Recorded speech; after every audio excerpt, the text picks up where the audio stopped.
right. Hey, good morning, folks. So we're going to do some artwork this morning. Give me a second here to check in on my signal and make sure everything's coming through clearly. We'll do a quick intro.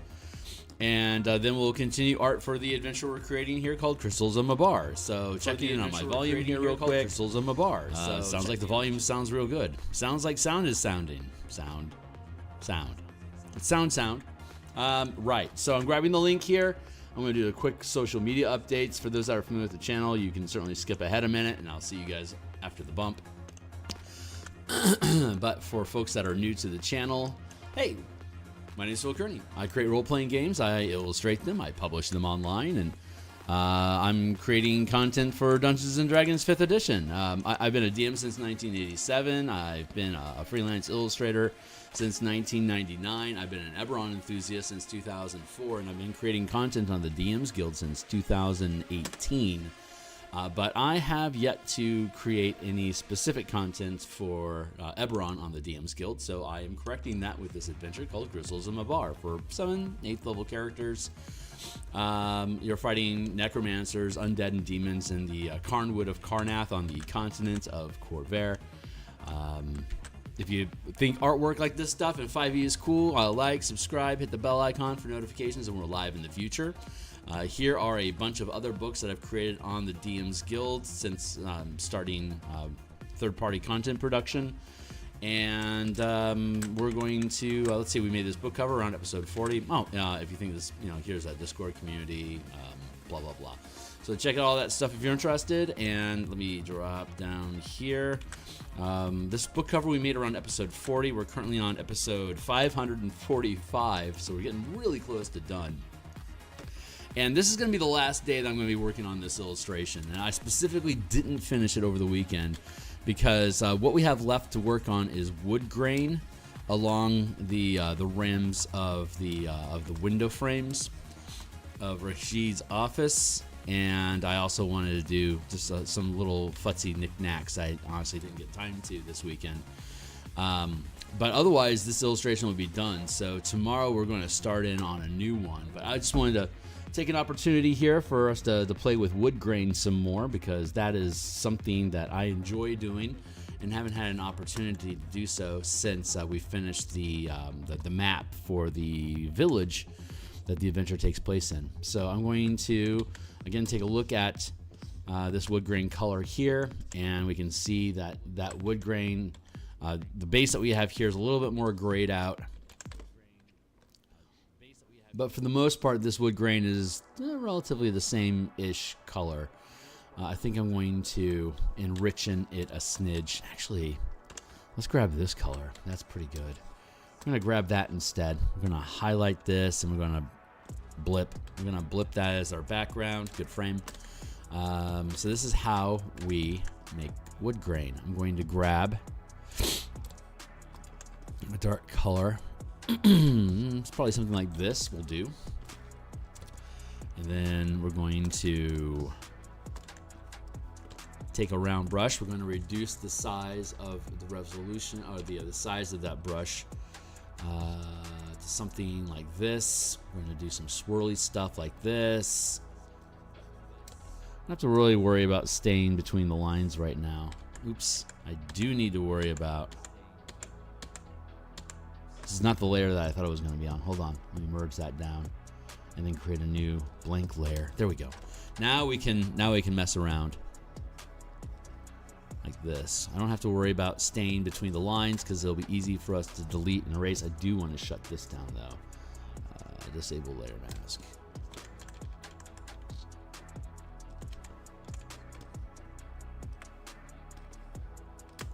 Push that up like that. Push that up like that.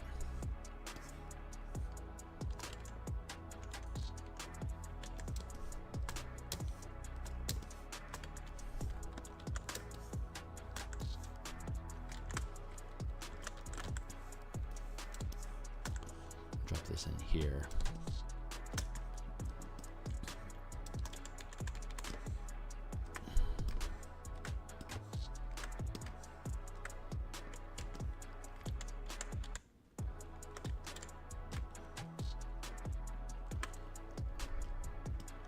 Pull on that. Cool. Merge that down.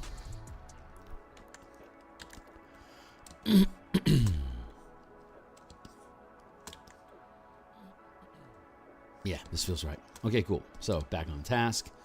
We're just making little swirly swizzles here just to create some grain, and we'll show you how that pans out here in a minute.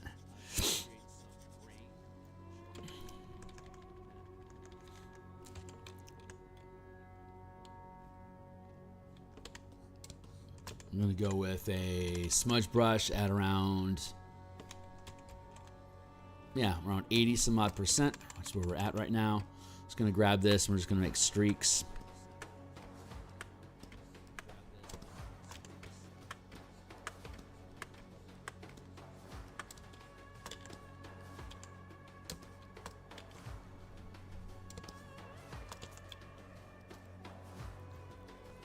Like this, swirly bits. Let's get our heat out of the way.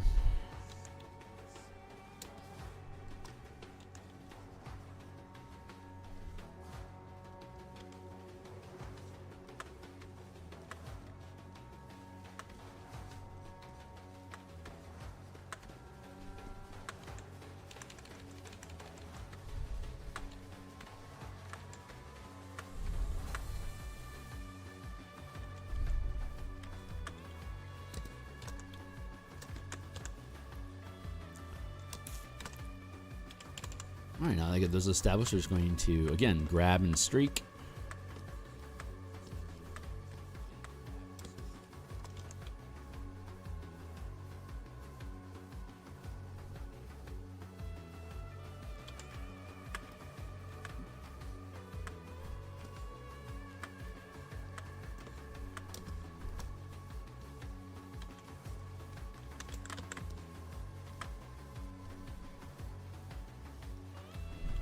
Merge down.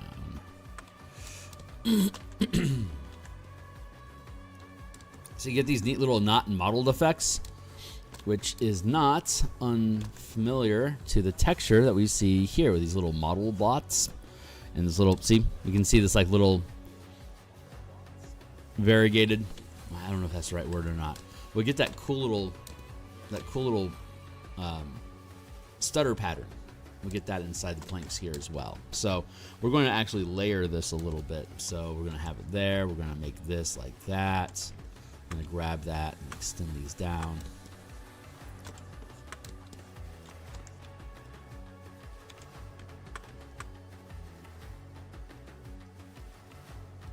Mess around with this a little bit and pull on it.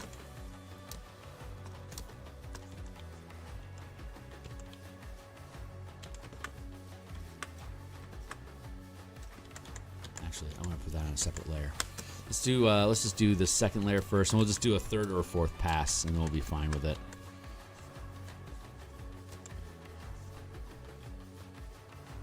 Break these up into different little regions.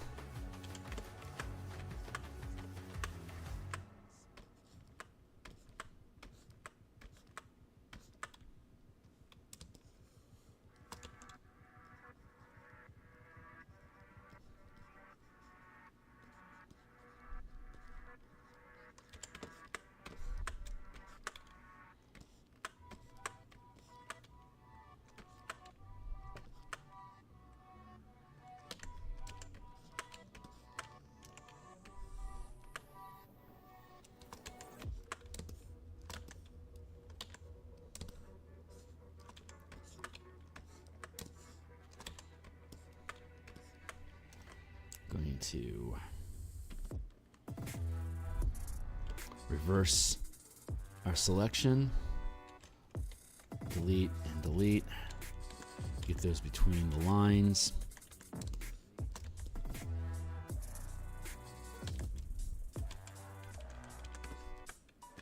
We're going to do a third pass over.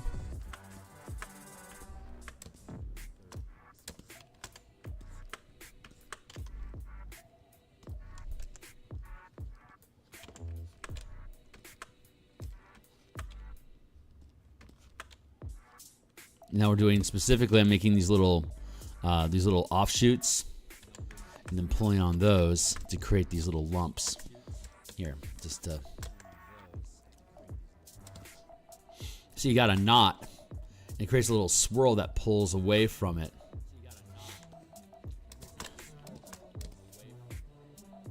Where's another spot? Here we go. Here's another spot. You got a little bit of a knot and it gets peeled forward. Knot gets peeled forward.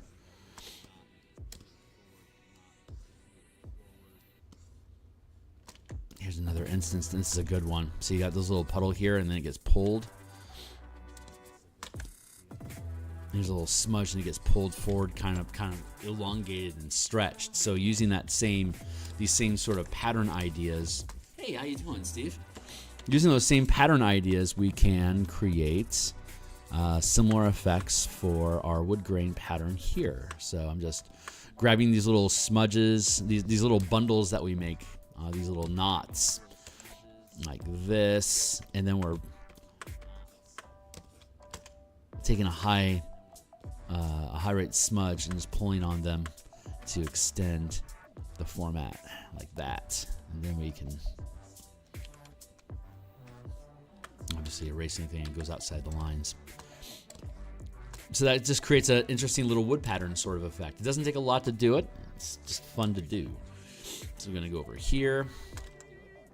So you can already see stuff like that here. We can squabble, wobble, wobble like that, and then drop that out like that, smudge this in, and then drop it here. We want to specifically be sloppy and kind of loose with it because it's organic and it's going to be messy. There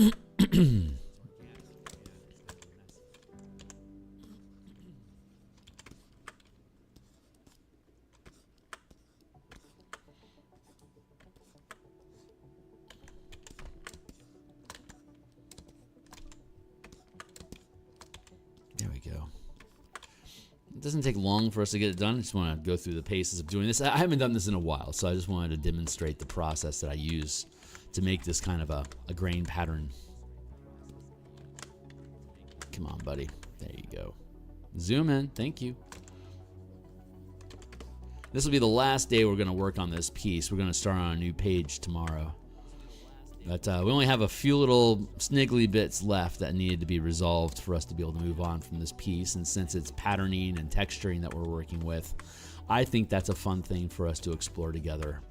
It's been a long time since we've done wood grain patterns like this, so I just wanted to take the opportunity, since it arose, I wanted to take the opportunity to just lean in here for a minute and look at how these things are done. At least how I do them. I mean, you know, techniques will vary.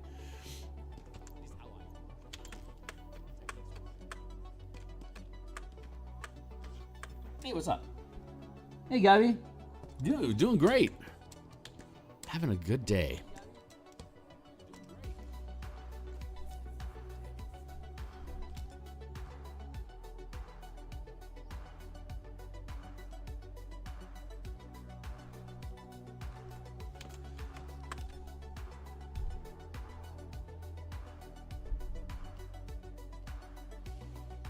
Where are you at? There you are. There.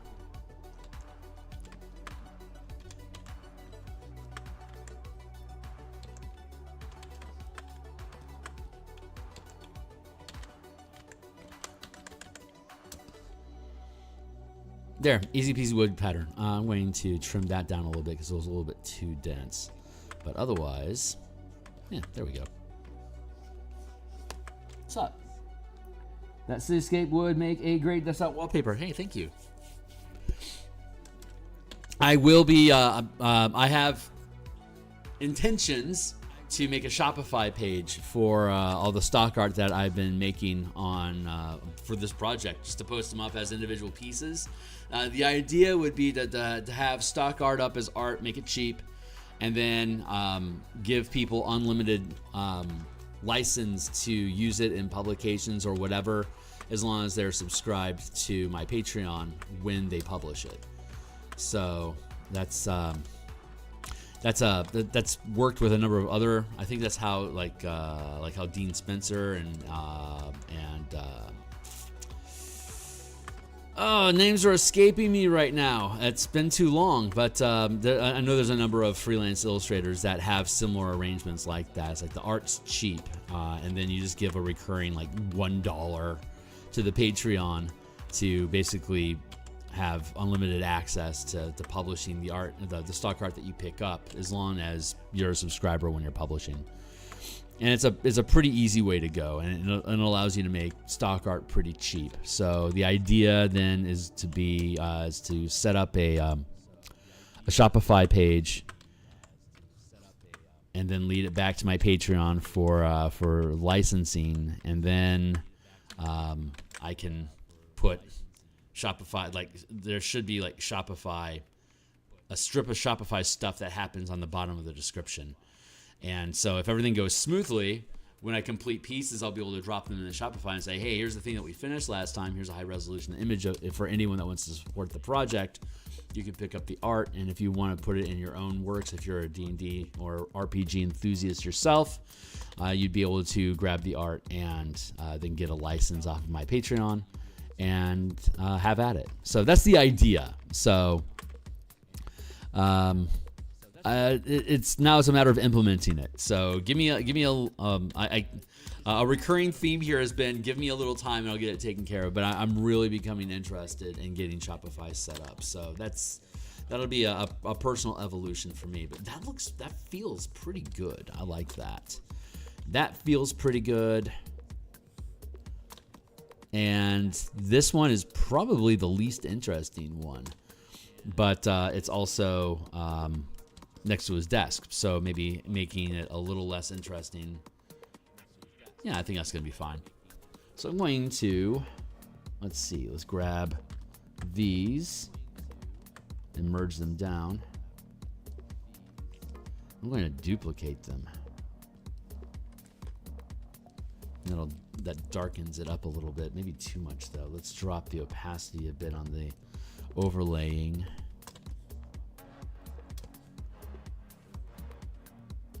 That feels pretty good. All right. Well, we still have.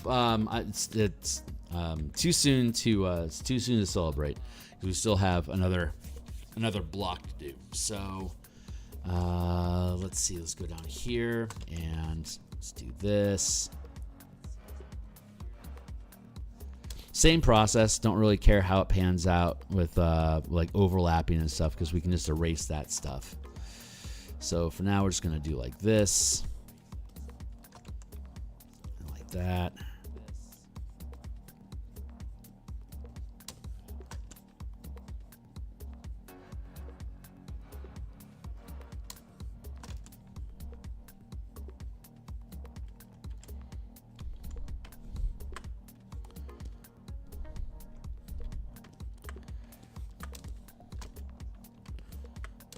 Here, let's break that up a little bit. Let's nudge that out.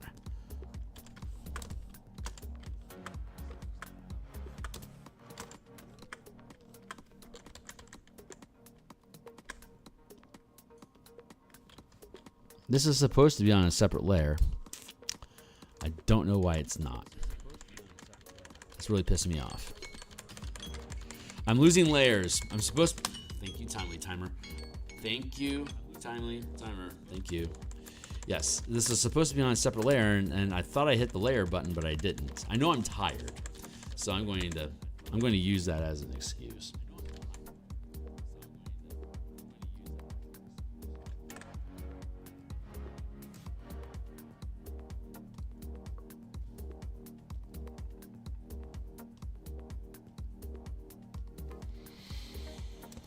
All right, now we can get back to work. Let's get back to work. Here, burp, burp, burp, burp.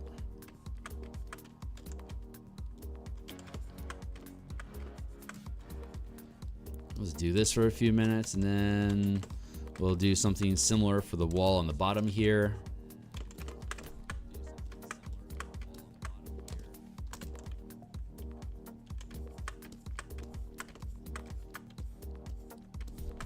There we go, that feels better.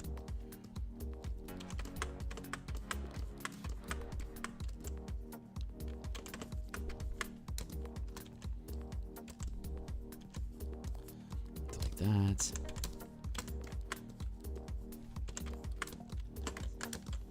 I want to be a little sloppy. Nature is sloppy.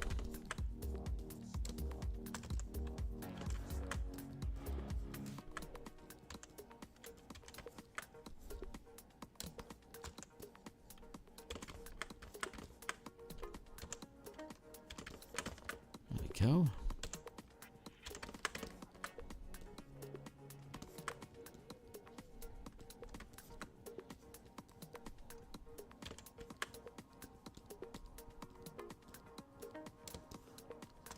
Good.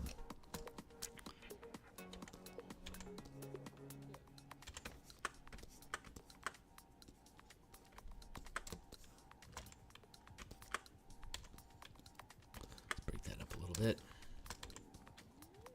This goes off into another. Let's see. Let's add another layer in on top of that. We'll do like that. Here.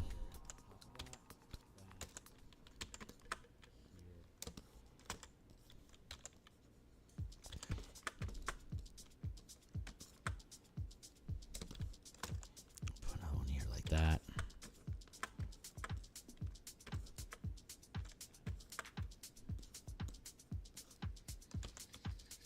Swirl that and push it there.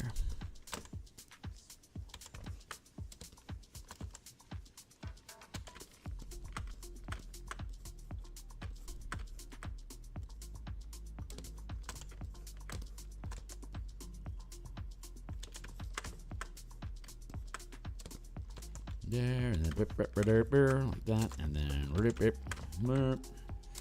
so we're gonna finish this wood grain here in a minute. We're gonna do some panels down on the down underneath this lighter frame, and then we'll just work on some desktop doodads, and we'll call this thing done. Tomorrow we're gonna start on a brand new page. And any hiccups or doohickeys that need to be resolved, I'm just going to do offline. There's I think after we do this texturing and some table accoutrement, we'll have pretty much said everything that this particular piece needs to say, and we'll just move on from there. 1, 2, and then let's actually want to fade this one a bit.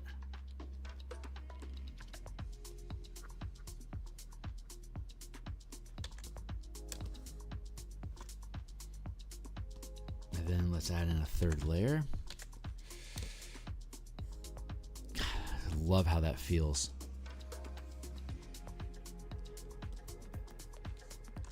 All right, last layer we'll do like this.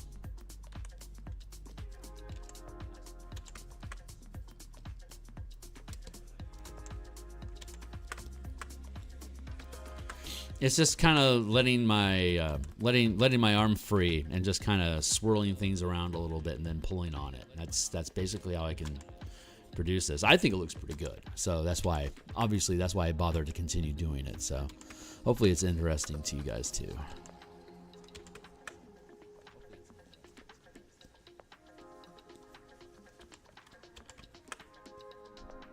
Let's do like that.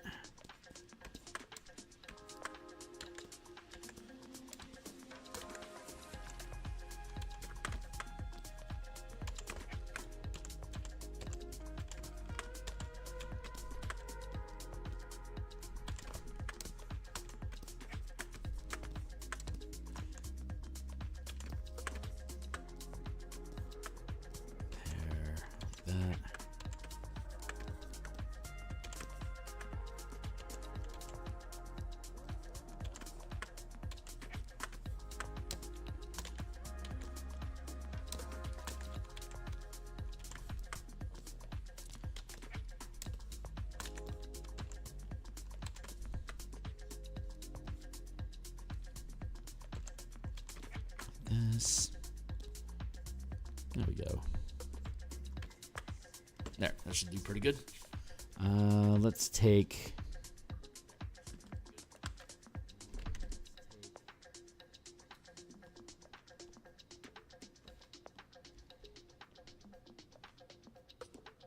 Fade that one a smidge. There we go. All right, we can bond these 3 layers.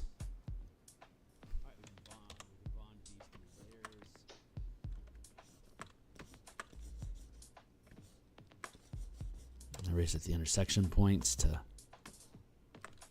unmuddle it.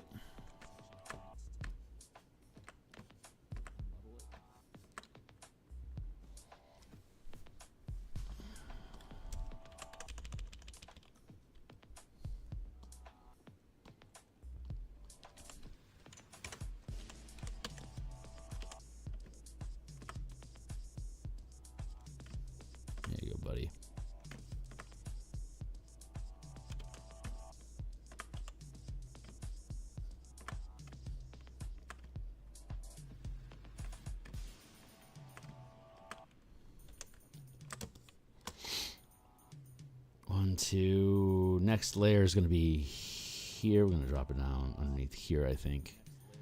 There we go. Let's grab this and go like that. Nope, too wide. Let's go like that. And then copy, paste, drag this one over.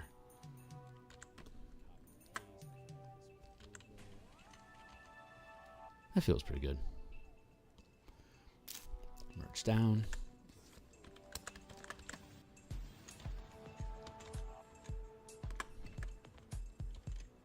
Merge down.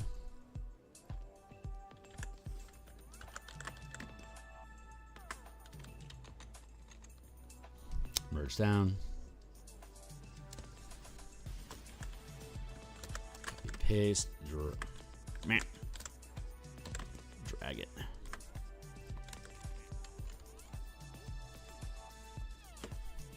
Merge down.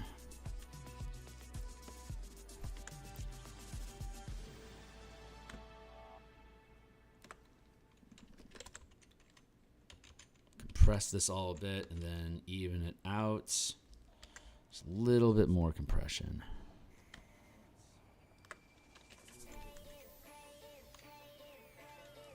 Not quite enough. Transform like that. There we go.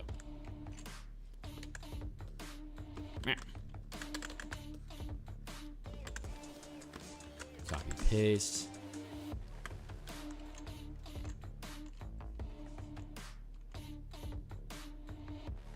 This will be off screen, so that won't matter.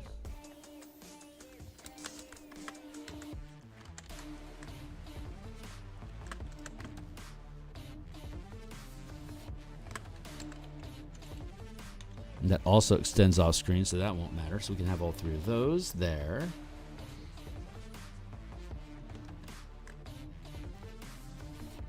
Merge down, drop the opacity.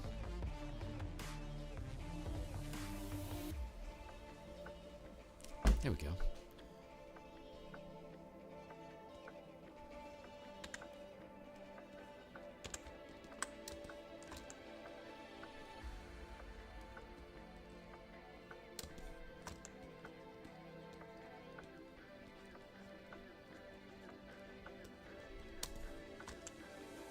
Let's do some of these squiggly bits here, and then we'll go back through and we'll just run streaks down the line. It'll just be small little bits of texture. Should be sufficient.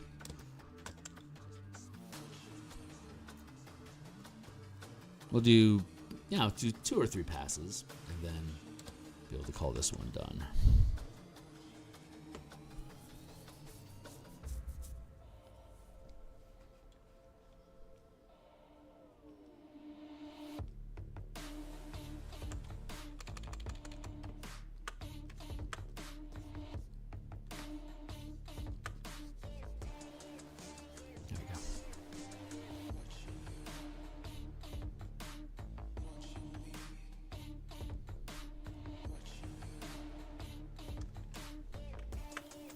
Good.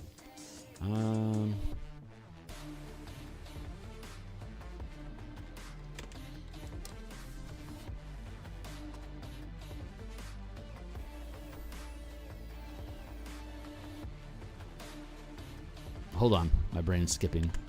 I'm gonna grab this.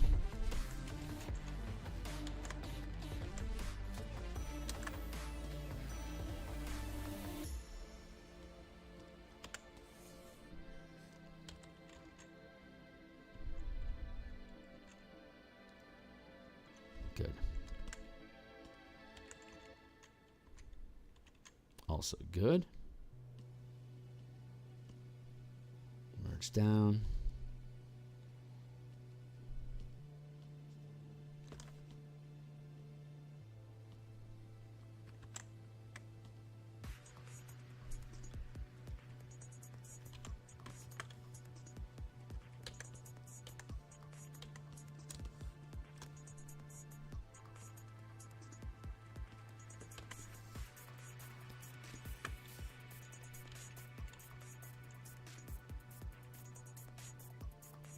There, that resolves it.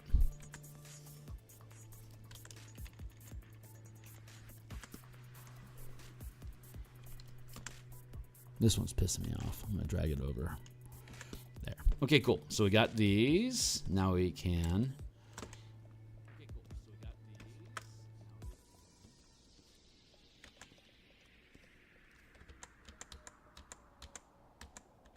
That did not go as I wanted. Let's redo that.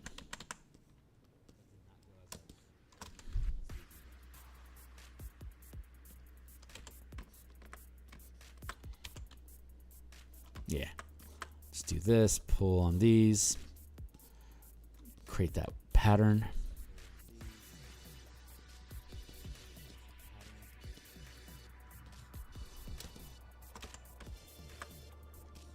There we go. Now it's behaving the way that I want it to. Again, we'll do 2 or 3 passes on this, just layering up the wood frames over each other to create the pattern. And it's just, and I'm just taking like it's 87% strength brush, smudge brush that I'm using. So I just do a little squiggle pattern, and then I just literally just pull on it to hyper extend it. Creates these little wavy bumps here that we want to have for wood texturing. It actually matches pretty well. Pull on that down, pull that down there, extend it over the frame there.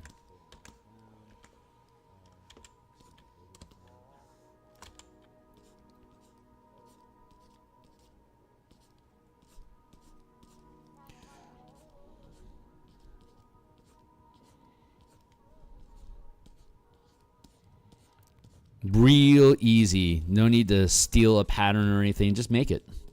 Just observe what the pattern is, figure out a way to replicate it, and then spam the hell out of it. That's all it really is. So I love doing these things. They're so much fun.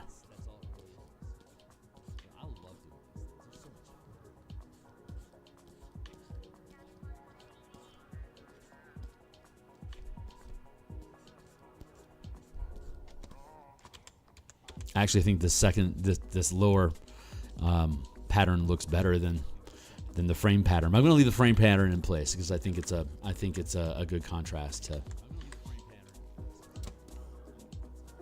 I don't think it's overwhelming the piece.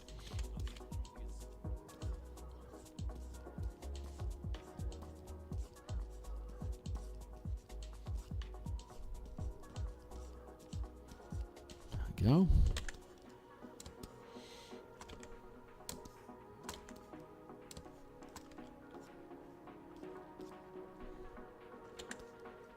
Pretty simple. And let's just take an eraser and just drag it across the top. Get rid of any remnant stuff. Actually, that's good enough. I'm just gonna leave that be. That one pass, I think, was sufficient. So to me that feels pretty good. So we're going to stitch that up. Yeah. It's got a samedness kind of going on here, pushing back. I'm not sure if hold on.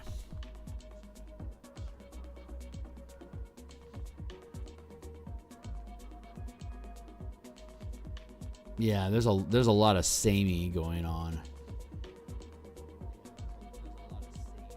I didn't think about the background here that we're working with.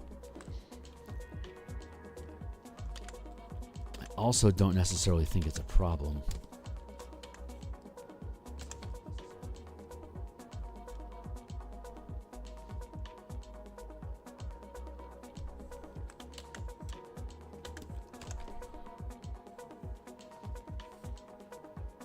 That's good contrast.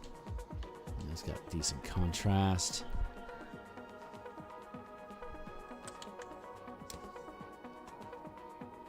Nah, you know what? I think I'm going to be okay with that.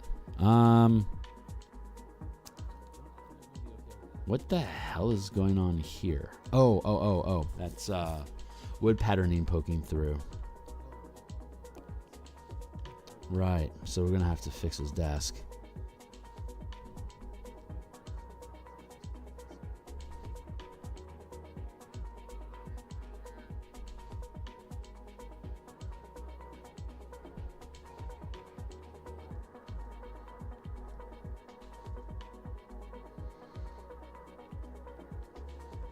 Here we go.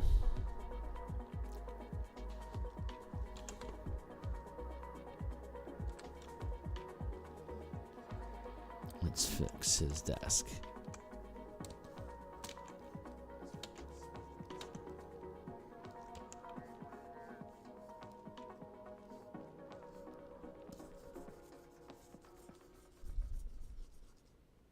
No. Come on, layers. Work with me, not fight me. Thank you.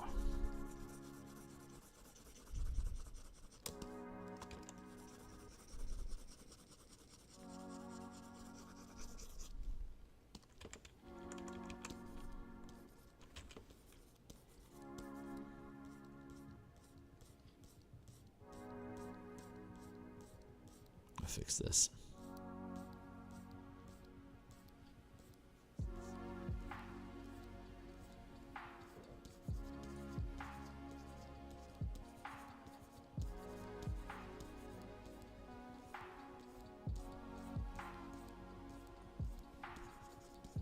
Apparently I got some transparency going on here that I hadn't realized. So I'm going to have to come through and block that in to resolve that. Just like we have to do with the desk here right now. So we'll get this all resolved.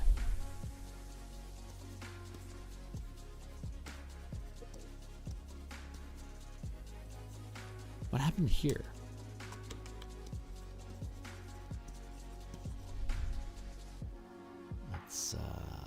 Let's put our filigree back in.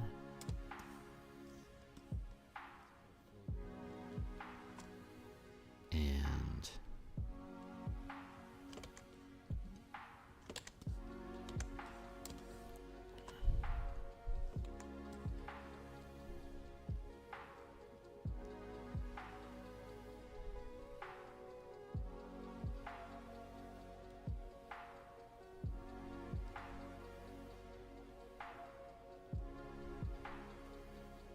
what the hell happened to my...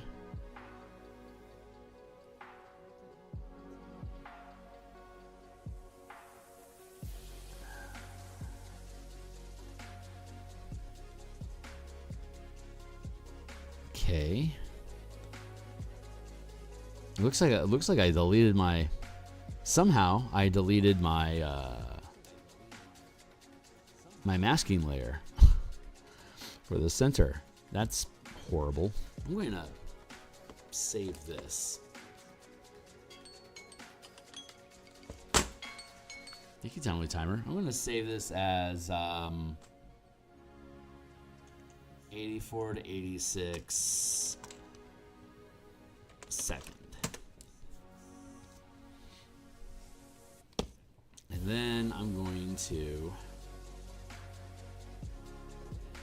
close that. I'm going to open 84 to 86.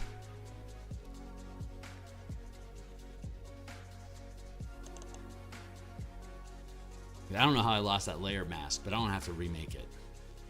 Making the layer mask was obnoxious enough, so I'm going to take this. I'm going to duplicate this group into its own page, like that. I can then close this. I can now open this. I can open this.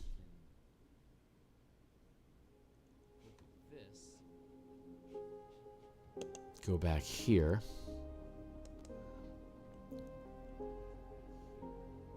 Duplicate the group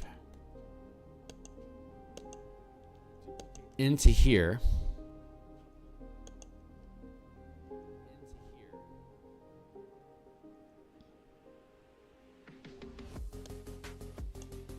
There. Delete.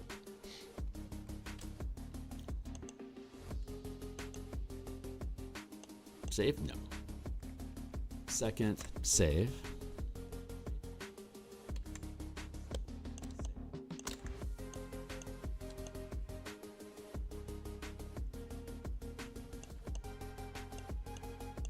No complaint. I'm pretty happy with this. Let's see. So now I want to hit save again real quick just to be paranoid. And we're going to to blip that out of the way. We're going to file, open. We're going to go down here. We're going to delete 84 to 86. And we're going to change the name of 84 to 86 to there.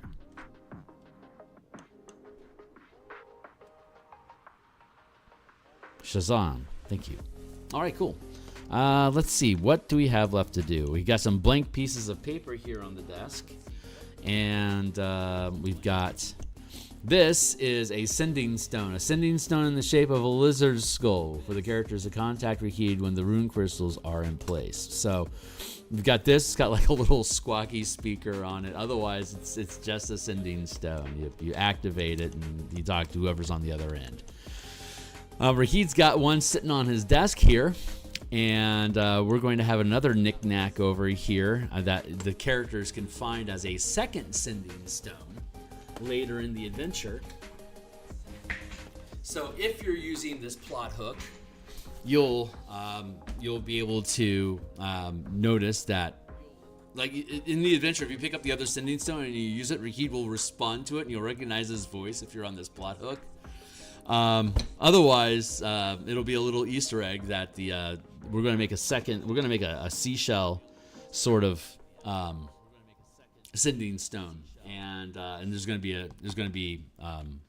that's what we're going to put here, and then in the adventure later on, we're going to have an illustration of contents of a safe, and the safe is going to have the sister stone to this sending stone. So the characters have one set of sending stones. And then the necromancers that the characters are supposed to be heisting from, they're going to have a sending stone that contacts Rahid as well. So, like, you didn't think there was a double cross going on. Obviously, your characters know that this was an operation that went awry. That the Emerald Claw is no longer responding to the 12. That's why they have the sending stone in the safe, so they don't have to listen to him bark about it. But yeah, so when the characters pick up the stone, if they decide to use it, they'll connect with Rahid. And depending on what plot hook you're using when you break into that safe, because there's 6 different plot hooks, and all of them could get to that safe. And if the team just wants to break a safe because they want loot, then they're going to find that sending stone and potentially start connecting dots. Like Rahid's going to be like, who has that sending stone? I don't recognize that voice. And that could cause them to activate the kill squad to instead of waiting for your team to set up the teleportation circle. If you're using if you're using the gatekeeper plot hook instead, and you don't know about the teleportation circle, instead Rahid could introduce the kill squad that's supposed to be that your team is supposed to be inviting in by reactivating the teleportation circle. So if you're not using that plot line, that teleportation circle could be already re-established. And now that Rahid is wondering who the hell is taking control of the sending stone, this seems compromised. He sends in a kill squad, and now your team is fighting an anti-team to fight your characters while you're exploring the dungeon on top of all the other shit that's going on. So there's a lot of so these plot hooks also become antagonists if you're not there's 6 plot hooks, and if you're only using one of them, then that's 5 other plot hooks of ideas and other shenanigans that you can throw at the characters, that side plot lines they don't necessarily know what's happening. And if the DM is running an ongoing campaign and wants to weave some of these different factions into the campaign, this adventure becomes a funnel to be able to get all these different organizations aware of the team's interaction with this location. So not only is the Manifest Zone and the Carnwood and the communities around the Carnwood become a point of interest for different organizations, but your characters get onto the radar as well, depending on how you interact with them. So there you go. That's the idea. So let's keep at it. I'm going to let's go with I don't know, sandbar shell. Let's see what that does for us. Thanks, Gabby. I appreciate that. It's It is appreciated. Ooh. That's a simple thing. Let's grab that.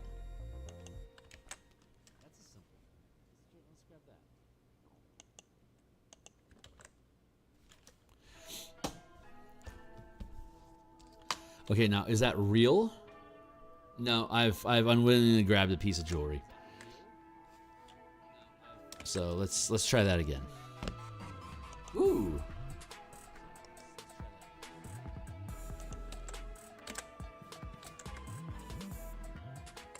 I bet this will work.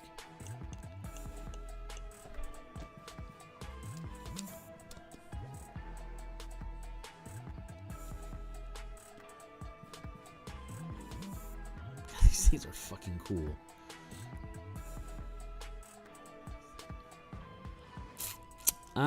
That's a little too cacophonous. Let's take another moment. See, what are you all about? Okay. That's probably for the best. Let's copy image.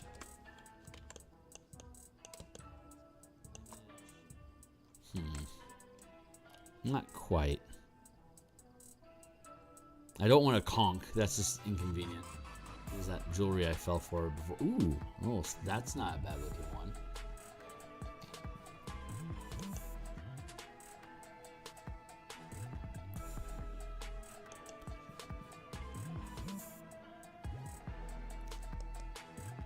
Cantheris Trinctus.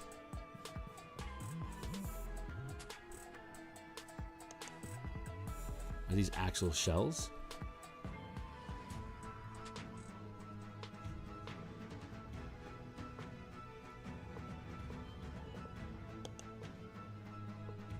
I think these might be legit. Oh yeah, totally legit. Okay, yeah, let's grab these. I think these will be fun.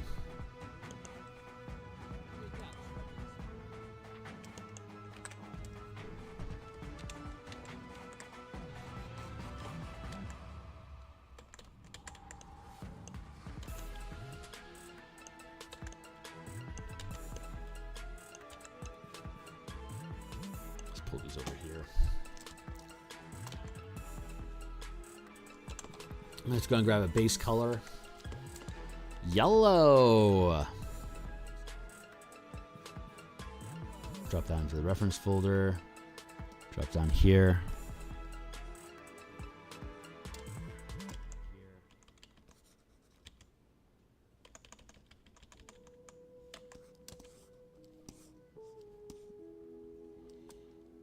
I'm going to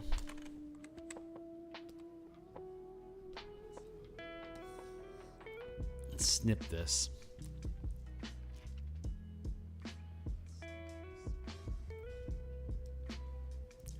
Bip, bip, ba-doo.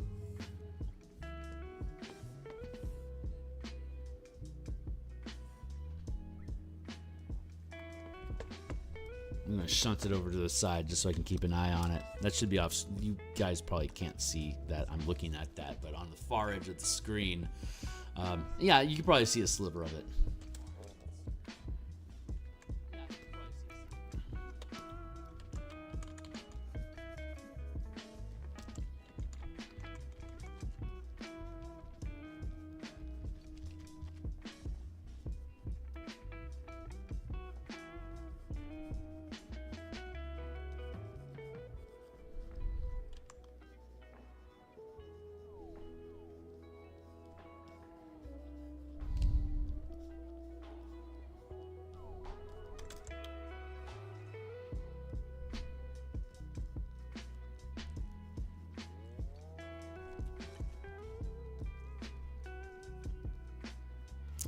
Make a little.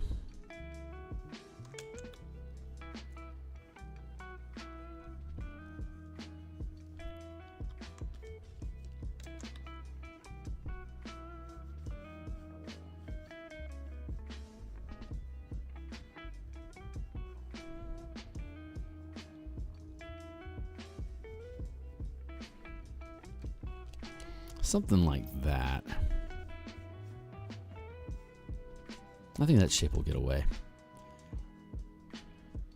There. Let's make it bigger.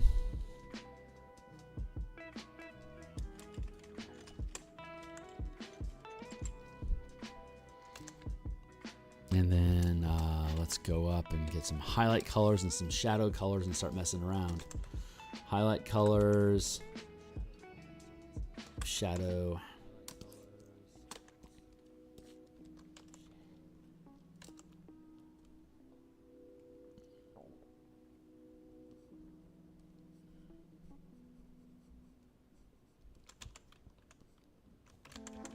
I should put it on a separate layer. Let's do that.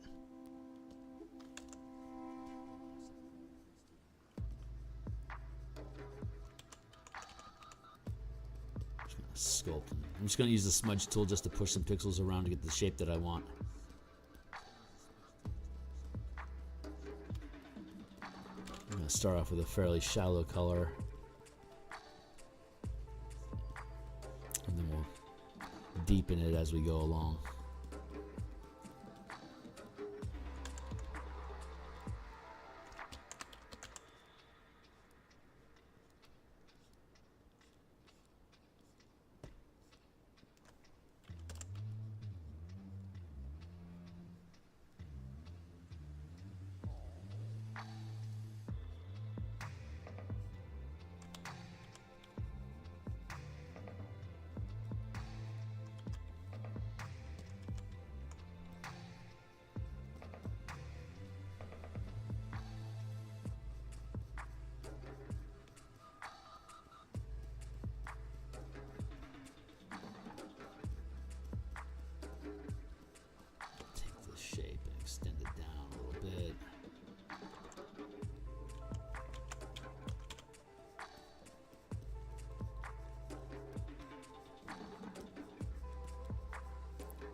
There we go. That's going to make it look good.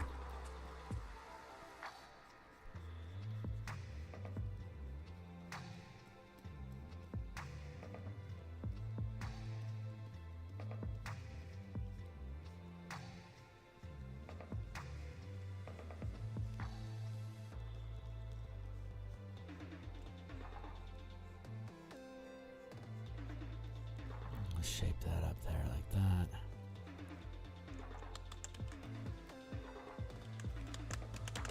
Zoom in.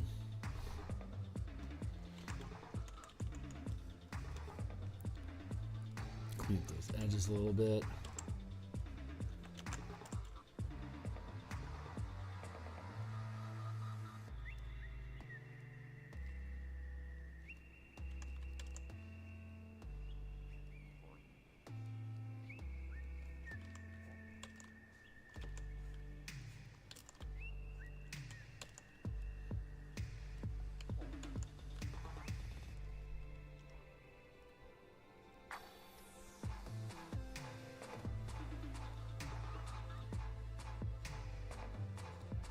That should do.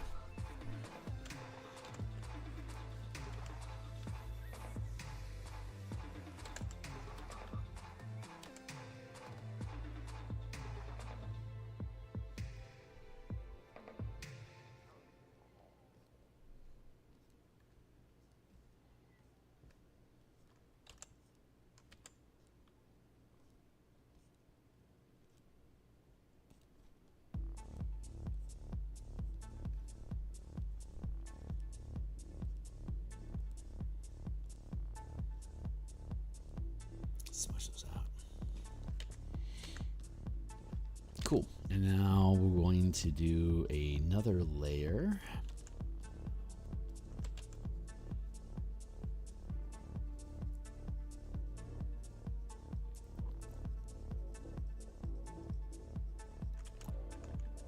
The edge like that.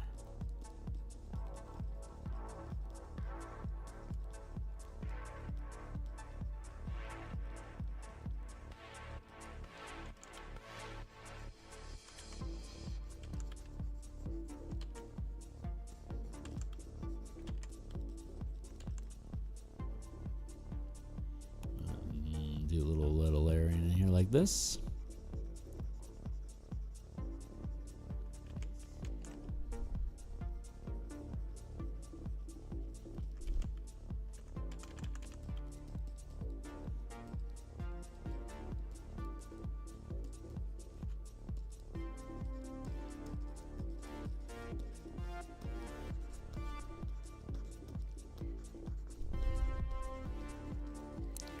There. So far, so good. So what?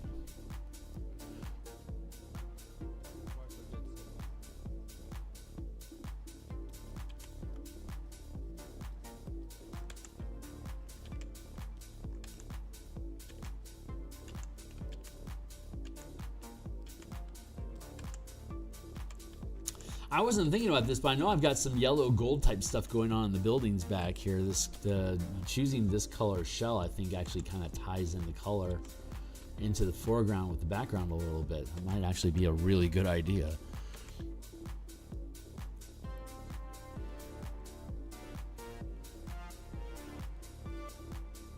Cannot complain.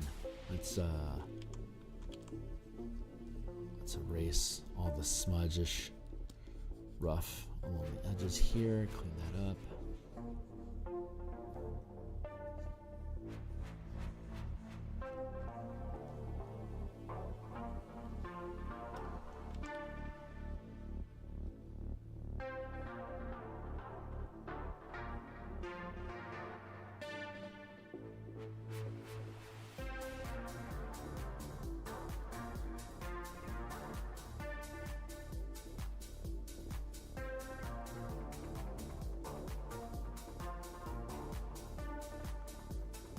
Good.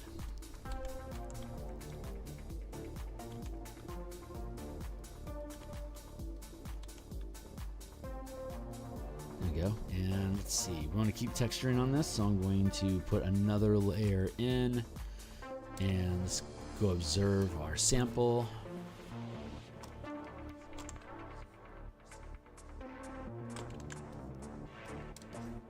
Something like that.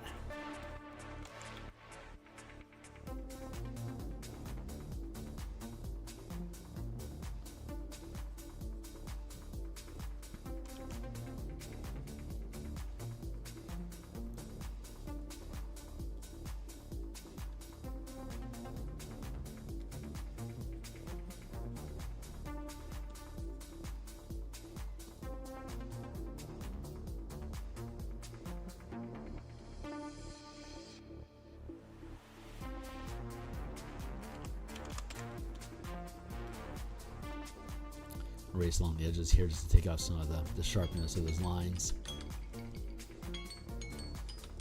Thank you, Timely Timer. Keeping track of time with me here. We're doing pretty good. What is it, 7:30? We've got 20 minutes left. We're doing really, really good. Let's pick up some dark inside there. Some mid-range here. That feels pretty good.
Something like that.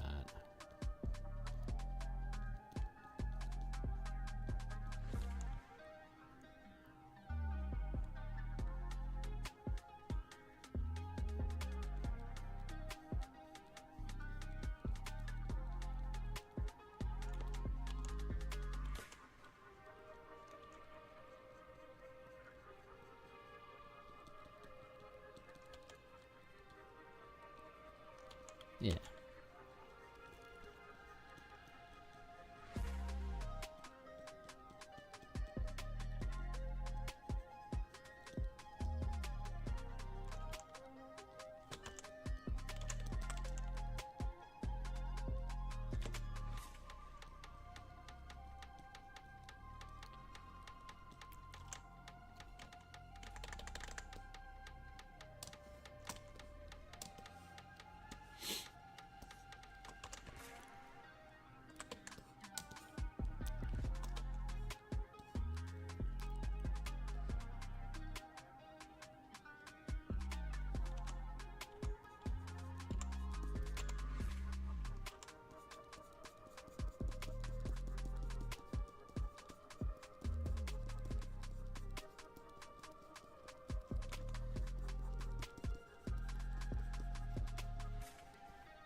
I just want to keep layering in color and contrast and texture until it feels like it's got some good grit to it.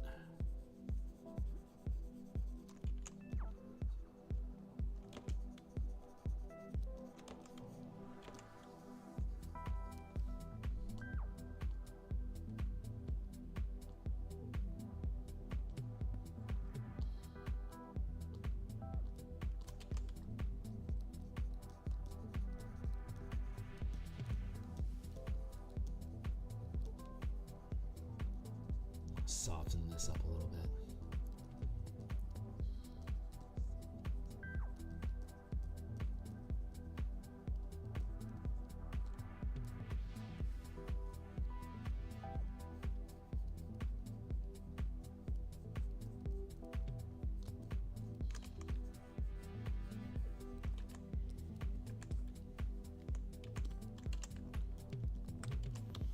Where are you at?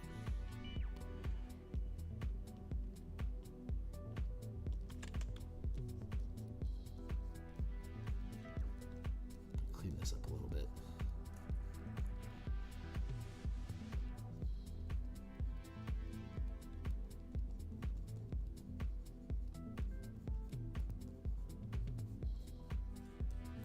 There we go.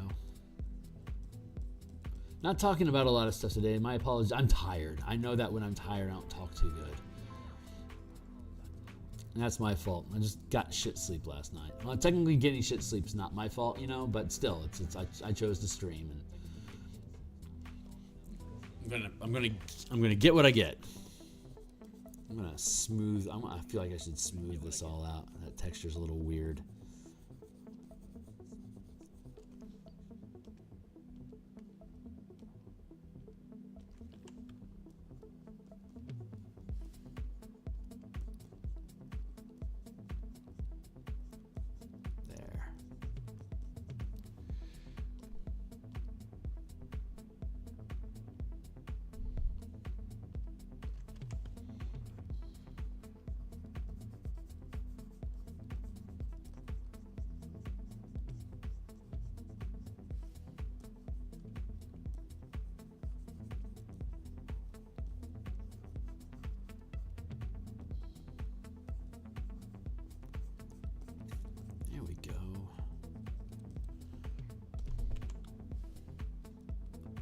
If I say "there we go" enough, it turns out okay. It's like a magic word.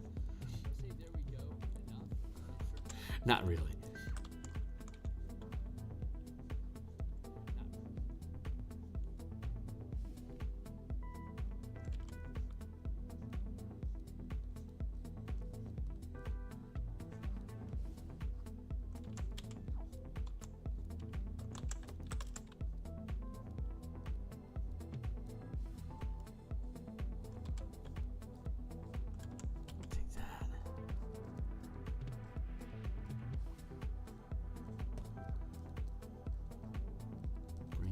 in, smudge it out. I think we have another.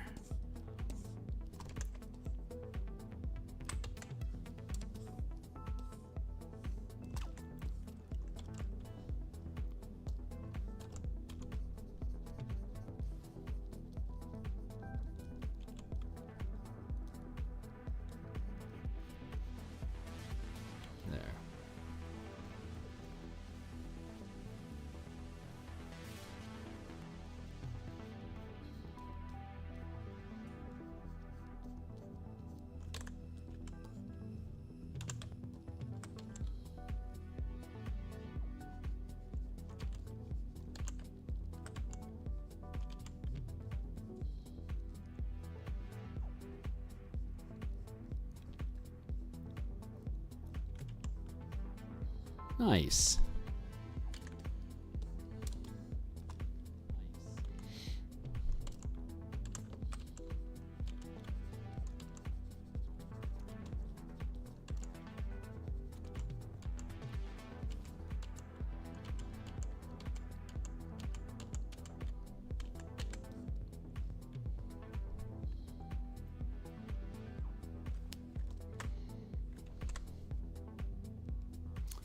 Going to duplicate the group, and we're going to merge, and we're going to clean up the edges.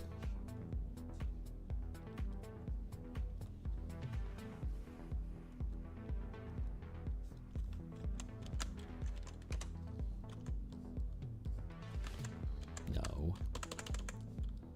Come on, eraser. Thank you. Smudge tool. Blah.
This is just, we're basically just, at this point we're just whinging.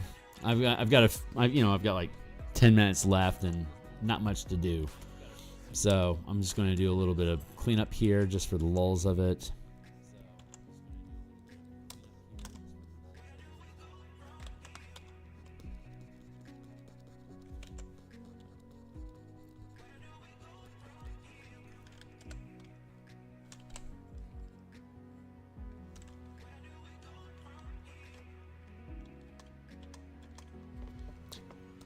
Yeah, I just crashed my Windows. Let's go to... Cool.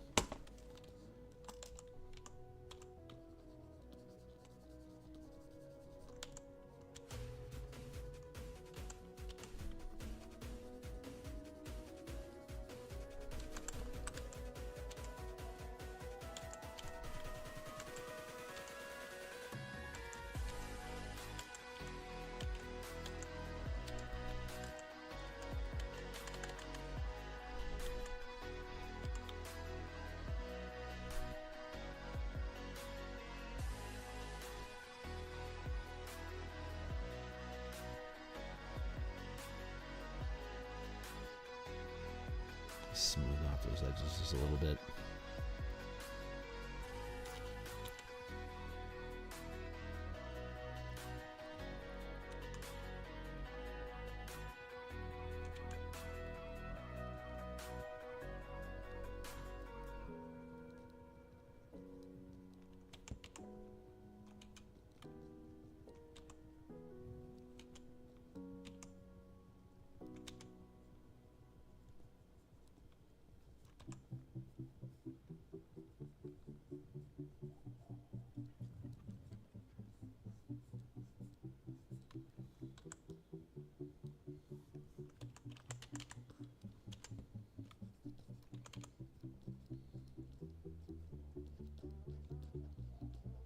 Now we're just really being nitpicky.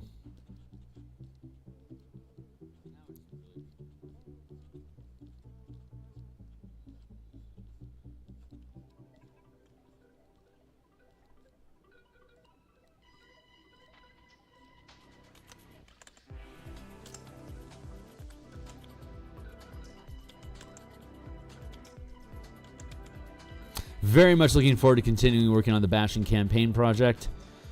Tonight, that's going to be at probably around 6 o'clock p.m. Seattle time. It's almost 8 o'clock here in Seattle now, so it'll be about 10 hours from now. 10 and a half hours from now I should be on.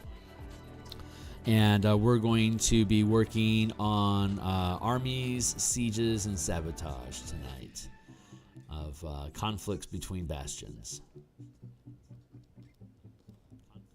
I'm very much looking forward to that.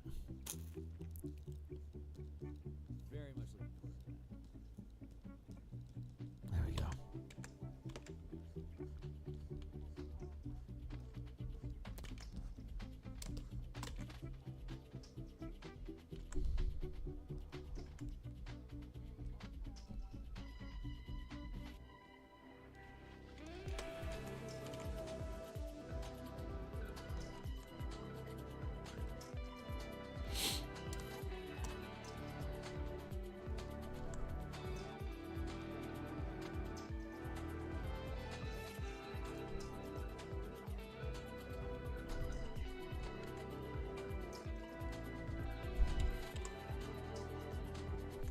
Do I want to...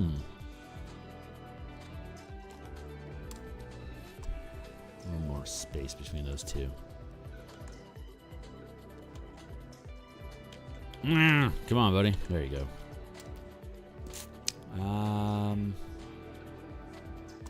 Yeah, I think I put a little pop on it.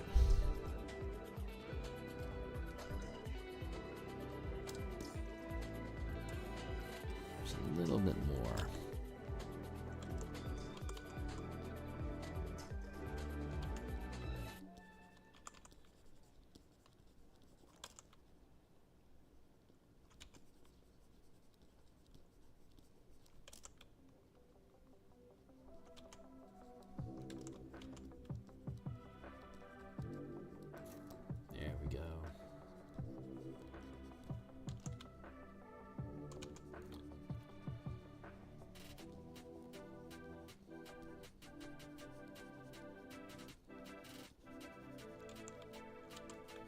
Nice.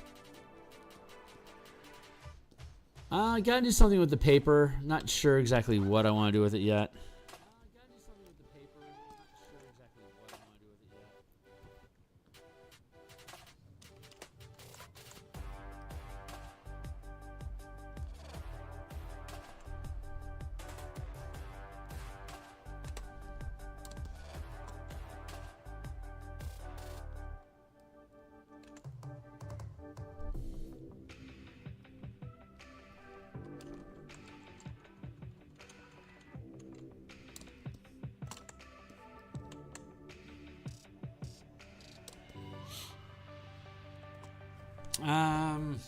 Maybe like a map and illustrations, or a map and just some squiggles. I don't specifically know what I want to do with those. I think I could probably put a map of the dungeon in general here, and then some squiggles underneath here for text, and then maybe like a magic, maybe like the teleportation circle with the gemstones. That might work. I'm gonna pick at that. I think by tonight I should have that done, which means that by tonight I should have this done in general. So that's yeah, 7:50. I've got like 2 minutes left on my clock. I'm just going to go ahead and kill it. This is the last that we're going to see me working on this piece. So I'm pretty much calling this one done. I like how it occupies. We have this blank space here, but we've been talking about this is not obviously the final filigree framework that we're going to use. So I need to build a new frame that can be bled into the page to create a false texture where I have little nibs like this that don't necessarily need an illustration, but could use some sort of visual element to make it interesting, so it doesn't just fade to blah. So we're going to create a texturing background for the page built off of the frame. That's something we need to work on. So I think maybe that's what we'll do next. We'll figure out the frame. We'll actually do the frame. We were messing around with the frame a few weeks ago, but I wasn't jiving with it, so I let it go. I think what I want to do is not worry about the radial buttons at first and just create the frame. And then we'll worry about the radial, the navigation buttons down here. We'll worry about those later. So we're going to rebuild the frame using these specifications. Quarter inch, half inch down the base. No, 3/4 inch. That's right.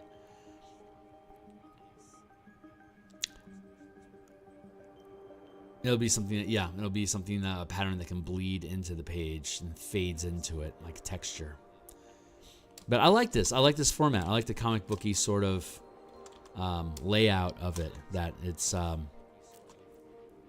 ascending stone in the shape of a lizard skull for the characters to contact or heed when the rune crystals are in place.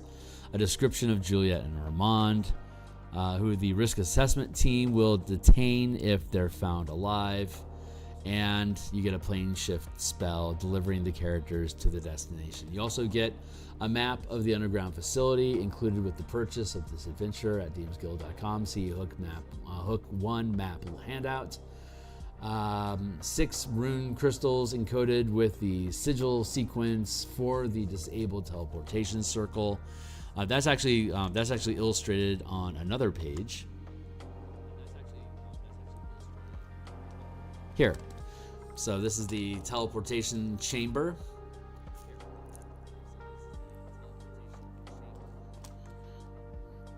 And we'll drop in 1, 2, 3, 4, 5, 6. We'll create little runestone glyphs. And we're going to make little runestones here to point at these different points where it's supposed to merge into the magic circle. Yeah. And then we have on this page, we had the secret passage where there's the map to the dungeon, a crude map that was drawn, which will also be a handout. And so that'll be this plot hook, and then we'll move on to the next one. So we're just about done. Just need to futz with the page a little bit, the pages on his desk a little bit, and then I think I'll be content with calling that done. And the frame that it is, I think is looking pretty good. So actually, I think I want to push this out a little bit.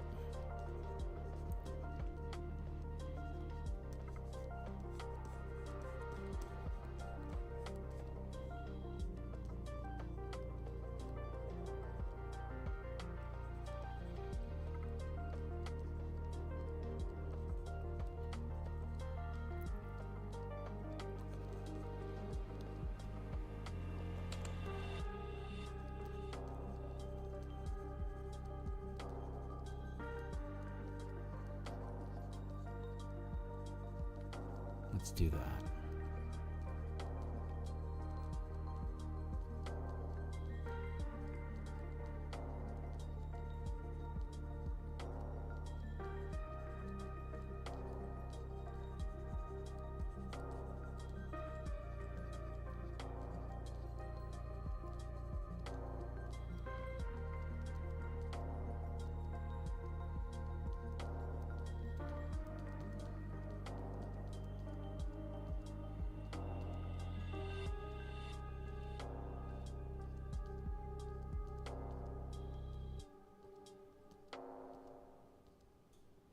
Good. Cool. Okay, I'm going to hit save. That's going to be it for today. When we come back tomorrow, I think we're going to work on window frame. I think we'll work on page frames. So we'll focus on creating a pattern and a texture that can bleed into the page.